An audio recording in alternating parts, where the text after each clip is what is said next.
खानेवाल में दूल्हा बारात लेकर थाने पहुंच गया है, ये कहना है पुलिस का। पुलिस के मुताबिक मखदूम रशीद का रिहायशी दूल्हा काशिफ बारात लेकर खानेवाल पहुंचा।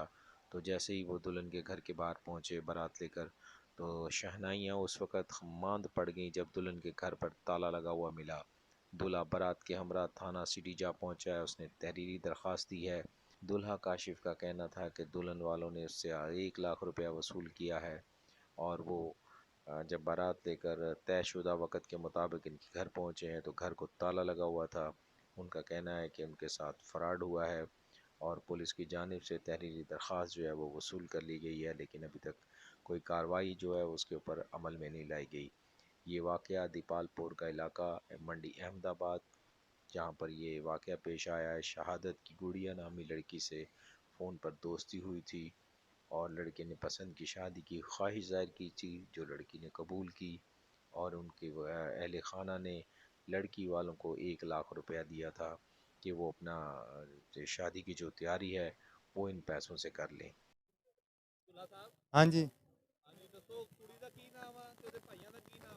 ਉਹਦਾ ਨਾਂ ਕੁੜੀ ਦੇ ਭਾਈ ਦੇ ਨਾਂ ਬਾਬਰ ਤੇ ਉਹਦੀ ਸਾਡੀ ਸਾਲੀ ਦੇ ਨਾਂ ਸ਼ਕੀਲਾ ਬੀਬੀ।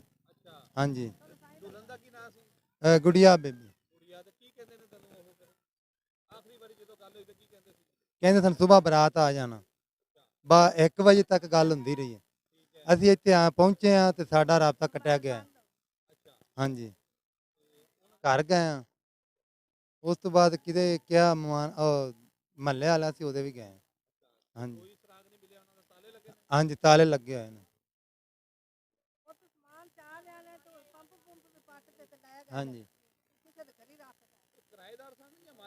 ਇਹ ਕਿਰਾਏਦਾਰ ਸਨ। ਸ਼ਹਾਦਤ ਦੀ ਅੰਮੀ ਆ ਤੇ ਅਸੀਂ ਆਏ ਬਰਾਤ ਮੰਡੀ ਅਹਿਮਦਾਬਾਦ ਚੋਂ।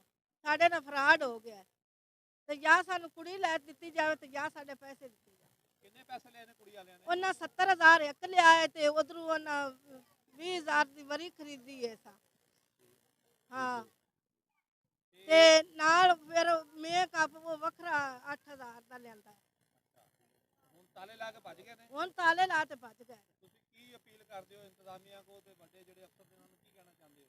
ਅਸੀਂ ਆਨੇ ਜਾਂ ਸਾਨੂੰ ਕੁੜੀ ਦੇਵਣ ਤੇ ਜਾਂ ਜਿਹੜਾ ਹੈ ਨਾ ਸਾਡਾ ਲੱਗਾ ਸਾਨੂੰ